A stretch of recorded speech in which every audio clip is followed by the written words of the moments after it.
नमस्कार दोस्तों, आज मोदी राज की वो काली सच्चाइयां सामने आ चुकी हैं जिन्हें गोदी मीडिया हमेशा छुपाती है। हम लेकर आए हैं देश की 50 सबसे बड़ी और दर्दनाक सच्चाइयां, बेरोजगारी, महंगाई, किसानों का दर्द और युवाओं की टूटी किस्मत। वो सच्चाइयां जिन्हें मोदी की बिकाऊ मीडिया कभी नहीं दिखाती। अगर आपके अंदर हर वो सच देखने की हिम्मत है तो इस वीडियो को अंत तक जरूर देखें। तो चलिए सबसे पहले आपको दिखाते हैं कि मोदी सरकार की असफल नीतियों के कारण देश में बढ़ती महंगाई और बेरोजगारी ने जनता और युवाओं को कितना गुस्से से भर दिया है। आज पूरा देश मोदी भाजपा सरकार से नाराज है। आप इस वीडियो में खुद देखिए कि मोदी सरकार के खिलाफ लोगों का गुस्सा कितना गहरा हो चुका है। ऐसा प्रधानमंत्री कोई हुआ ही नहीं कि सेना शहीद हो जाए और ये निकम्मापन अपना वो अय्यासी करे। उधर सेना मरे, कोई भी मरे, उन्हें कोई मतलब नहीं पड़ता। उन्हें अपना सिर्फ चुनाव देखना है। विश्व के जितने भी इतिहास में राजा हुए होंगे, इससे गंदा और घटिया राजा आज तक नहीं हुआ होगा। उनके लिए अपनी वाहवाही ही ज्यादा आगे है। पूरा देश तो बेख खाया। देश के कलंक प्रधानमंत्री अगर कोई हुआ तो नरेंद्र मोदी हुआ। हम 20 साल के हो गए, 20 साल के हो गए, हमने इतिहास को पढ़ा है। ऐसा प्रधानमंत्री कोई हुआ ही नहीं कि सेना शहीद हो जाए और ये निकम्मापन अपना वो अय्यासी करे। इतना तो अय्यास महाराज कोई हुआ ही नहीं। चुनाव प्रचार तो चुनाव, वही तो हम कह रहे हैं कि अय्यासी है, राजनीति के लिए कुछ भी करने को तैयार हो जाए। इनको अपनी कुर्सी बचाना है। सेना चाहे शहीद होती रहे, महिलाओं को चाहे कपड़ा नोचा जाए, किसानों को ऊपर चाहे लाठियां बरसाई जाए, बेरोजगारों के ऊपर चाहे लाठियां बरसाई जाए, उससे प्रधानमंत्री को मतलब नहीं है। उनको मतलब है तो अपनी कुर्सी से। वही तो है ना, वो तो झूठे आंसू है ना, दिखाने के लिए, पब्लिक को लुभाने के लिए कि मैं कितना करता हूँ देश के लिए। हर चीज बेच के फिर भी मैं देश के लिए कर रहा हूँ। उधर सेना मरे, कोई भी मरे, उन्हें कोई मतलब नहीं पड़ता। उन्हें अपना सिर्फ चुनाव देखना है, आगे का जो देखना है वो देखना है, और कुछ नहीं करना उससे अलावा। अरे कोई काम नहीं कर रही है। अत्याचार, गुंडागर्दी, बलात्कार भाजपा सरकार कर रही है। हिंदू मुस्लिम करके कुर्सी बचाते हैं, मंदिर मस्जिद करके कुर्सी बचाते हैं। कुर्सी खतरे में है। मोदी की नैया डूब चुकी है। मोदी ने जितना महंगाई बढ़ा दिया है ना, उतना कोई प्रधानमंत्री नहीं बनाया है। गली गली में शोर है, भारत का प्रधानमंत्री वोट चोर है। और क्या, गली गली में शोर है। चाय से शुरू हुई थी कहानी, गाय तक अटक गई। विकास की मम्मी इनकी रास्ते में भटक गई। या कुछ नहीं, जितना तो मजनू ने पिटा लैला के प्यार में, उससे ज्यादा नौजवान पिटा है भाजपा की सरकार में। झूठ बोलते हैं सुबह शाम और पकड़े जाते हैं तो बोलते हैं जय श्री राम। एक अकेला 100 भाजपाइयों पे भारी हूँ मैं। और क्या दोस्तों, पिछली न्यूज में आपने साफ देखा कि देश की जनता मोदी सरकार से कितनी नाराज और तंग आ चुकी है। अब जानिए वो बड़े बड़े मुद्दे जिन पर भाजपा सरकार को देशवासियों से माफी मांगनी ही चाहिए। कांग्रेस सांसद इमरान प्रतापगढ़ी ने इस पर बड़ा और तीखा बयान दिया है। आइए सुनते हैं उन्होंने क्या कहा। अरे भाजपाइयों, माफी तो आपको मांगनी चाहिए।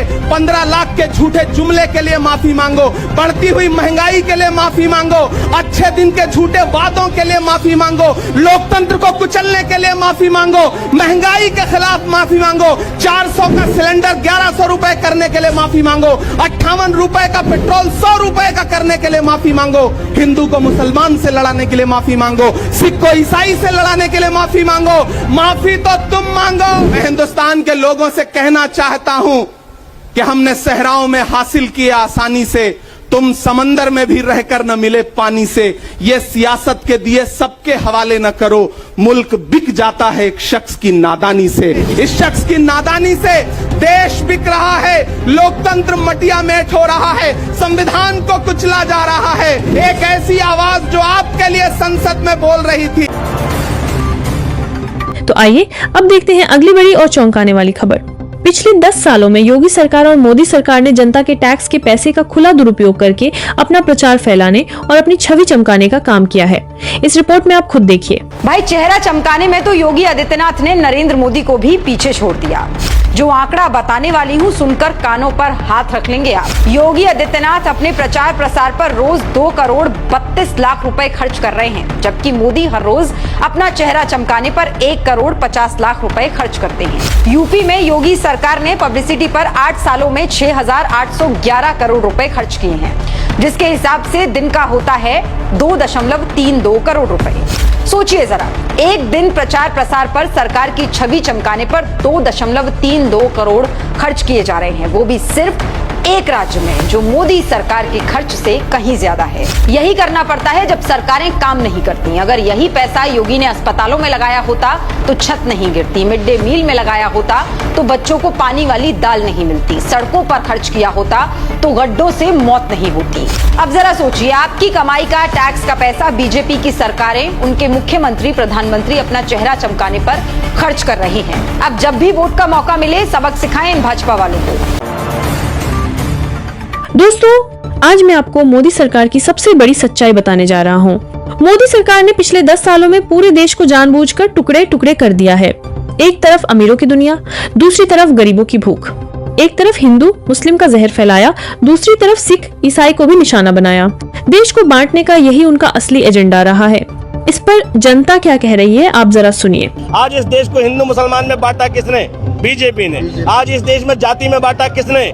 बीजेपी ने। किसके लोग जाटों को जटमुल्ला कह रहे हैं? बीजेपी के। किस पार्टी के सपोर्टर यादवों को यदमुल्ला कह रहे हैं? बीजेपी के। किस पार्टी के लोग दलितों को नीलान या नीलचट्टा बोल रहे हैं? बीजेपी के। तो इस देश के तमाम लोगों को बांटने का जो काम कर रहे हैं, इस देश को तमाम लोगों के विचारों के आधार पर टुकड़े टुकड़े करने का काम कर रहे हैं, उस पार्टी के शिक्षा मंत्री को अगर ये आंदोलनकारी टुकड़े टुकड़े नजर आते हैं तो इनका दोष नहीं है। दुर्भाग्य ये है कि वो उस पार्टी से आते हैं और वो इन लोगों में अपना चरित्र देख रहे हैं, अपना कैरेक्टर देख रहे हैं। किसानों के लिए कांटे बिछाते हो, अडानी अंबानी के लिए रेड कारपेट बिछाते हो। अब जनता तैयार है, हमारी ऐसी बारात निकालेगी जिसका कोई दूल्हा नहीं होगा। हाँ भाई, विकास की बात ये नहीं करते, रोजगार की बात ये नहीं करते, स्वास्थ्य की बात ये नहीं करते, बेटी पढ़ाओ बेटी बचाओ। और तुम्हारे नेता लगातार उन रेपिस्टों की बात करते हैं, उन्हें अपने टिकट पे चुनाव लड़ाने का काम करते हैं। अब तो मालाएं पहना के स्वागत करते हो, लेकिन अब वो इस देश की बेटी जाग गई है। आपने सिलेंडर का रेट बढ़ा दिया। आपके यही नेता जंतर मंतर पर इतना लंबा घिया लेके और एक सिलेंडर लेकर बैठते थे, प्रधानमंत्री पे चूड़ियां मारते थे महंगाई के लिए। बहुत हुई महंगाई की मार। अब की बार मोदी सरकार, अब आप महंगाई पे मुंह क्यों नहीं बोल रहे? अरे मुझे शर्म आती है, मैं ऐसे भारत में रहता हूँ जहाँ रुपया गिरता है डॉलर बढ़ता है। आज क्या हालत है रुपये और डॉलर की? आज तेल 35 वाला चाहिए या 101 वाला चाहिए? गुरु बनने की तरफ जा रहे हैं, आप कह रहे हैं गुरु। भैया, बातें करने से विश्व गुरु नहीं बनता देश।